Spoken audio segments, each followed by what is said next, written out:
Hello and welcome. This video is a place to spend some time with everyday English, the kind of English people use in normal conversations without really thinking about it. Wherever you are right now, just take a moment to settle in and let the language be part of your day. What you're going to hear are simple situations and short exchanges, the way people check in with each other, respond naturally, and keep conversations moving. There's nothing you need to focus on or figure out. Just let the words come and go, and let the rhythm start to feel familiar. This is about getting comfortable with how English sounds when it flows naturally, without pressure or effort. Stay here for a bit, and let's begin. Imagine this. You're in a normal situation, nothing formal and nothing stressful. Someone looks at you and asks how it's going. That question isn't deep and it isn't serious. It's just a way to connect. And a natural answer can be very simple. You might say good or not bad or pretty good, actually. Short answers like that are completely normal. Sometimes you add just a little more without explaining anything. You might say pretty good, just staying busy. That's a very common response, and when the other person says, yeah, same here, that's already a full interaction. Nothing else is required. Now imagine another everyday moment. Someone asks what you've been up to. This doesn't mean they want every detail of your life. They're really asking what's been happening lately. A simple answer could be nothing too crazy, just work and stuff. You hear that phrase everywhere, and it works because it keeps things light. You could also say you've been pretty busy with work lately, or kind of busy lately. Those small words soften the sentence and make it sound natural. There's no pressure to explain more unless the other person wants to continue. Sometimes there's a short pause in conversation, and that's okay. Silence is normal. You don't need to rush to fill it. Then someone might ask what you do, and again, the answer doesn't need detail. You can say you work in customer support, or marketing, or tech. That's enough to give context, and if the other person is curious, they'll ask more. If not, the conversation moves on. And that's normal too. Now imagine you're at work and someone asks if you have a minute. You might say, yeah, sure, or give me a second, or yeah, what's up? These phrases are simple and extremely common. When they explain something and you understand, you can say, got it, or okay, makes sense, or yeah, I see. Short reactions like these keep things smooth and easy. If you don't understand, there's no need to panic. You can say, sorry, can you explain that again? Or I'm not totally sure I follow, or can you walk me through it? All of these sound natural and relaxed. Now imagine someone suggests something, like grabbing coffee later. If you want to say yes, you might say, yeah, I'm down, or that sounds good, or sure, why not? If you're not sure, you can say maybe, I'll see, or let me check. And if you want to say no softly, you can say I can't today, or I might pass this time. Or maybe another day. All of these responses keep the moment comfortable. Think about plans. Someone asks what you're doing this weekend.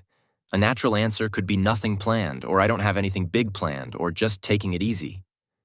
That phrase, taking it easy, comes up all the time and usually just means relaxing. Sometimes small things go wrong. Someone says sorry about that, and you answer no worries, or it's all good, or no problem. These phrases immediately remove tension and let the conversation continue naturally. When conversations start to end, people don't stop suddenly. They ease out. You hear things like, all right, or anyway, or well, I should get going. Then you hear talk soon, see you later, or take care. These endings are soft and familiar. That's everyday English. Nothing dramatic and nothing complicated. Just simple language doing its job. Now let's slow down and listen to a few short exchanges. How's your day going? Pretty good. Busy but good. What are you up to? Not much, just working. Do you have time later? Maybe. I'll let you know. Can you help me with this? Yeah, give me a second. I'm running a bit late.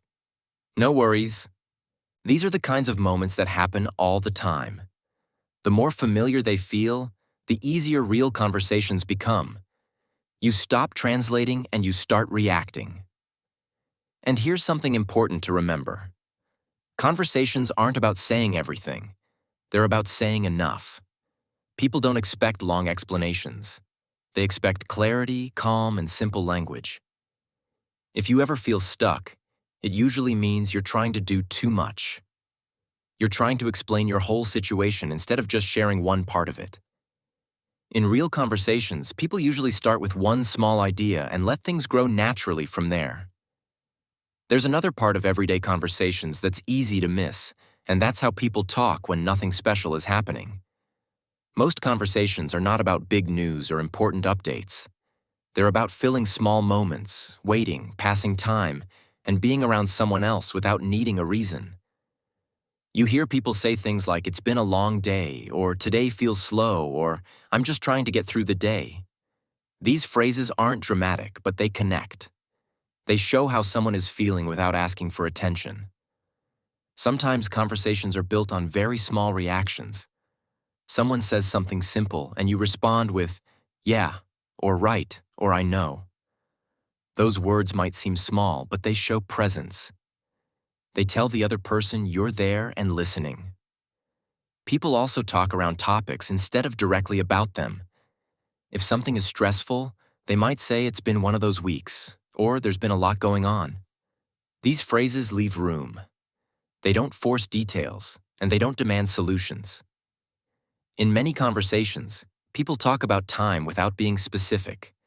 They say things like "earlier today," "a while ago," or "at some point." Precision isn't important. The feeling is. You might hear someone say, "I've been meaning to do that," which suggests intention without pressure. You'll often hear people adjust expectations out loud. They say, "We'll see how it goes," or "I'll play it by ear."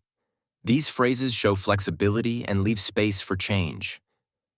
Sometimes people comment on the moment itself. They say it's nice out today, or it's really quiet here, or time's flying by. These comments aren't meant to start deep conversations. They're small bridges between people. You'll also notice how people soften opinions. Instead of saying, "I don't like that," they say it's not really my thing, or "I'm not a big fan." Even agreement is softened. People say, "Yeah, probably," or "I guess so." This keeps conversations relaxed. When plans don't work out, people often downplay it. They say it didn't quite work, or it didn't go as planned. This helps move the conversation forward without blame. Another common pattern is how people talk about effort. They say, "I'll try," or "I'll see what I can do." These phrases show intention without locking anything in. Sometimes people don't want to go into detail, and they signal that softly. They say it's a long story, or "I won't get into it right now." That creates a boundary without stopping the conversation. Conversations don't always follow a straight line. People jump between ideas, pause, repeat themselves slightly, or correct themselves mid-sentence. This isn't a mistake. It's how thinking out loud sounds. When you listen to everyday English like this, what you're really hearing is comfort. People aren't performing. They're just sharing space and time. As this kind of language becomes familiar, something shifts. You stop worrying about what comes next. You trust that something simple will be enough, and most of the time, it is. Before we finish, remember this. Talking in everyday English is not about saying more. It's about saying enough. Clear, calm, simple language goes a long way. Thanks for spending this time listening. Take care, and I'll see you next time.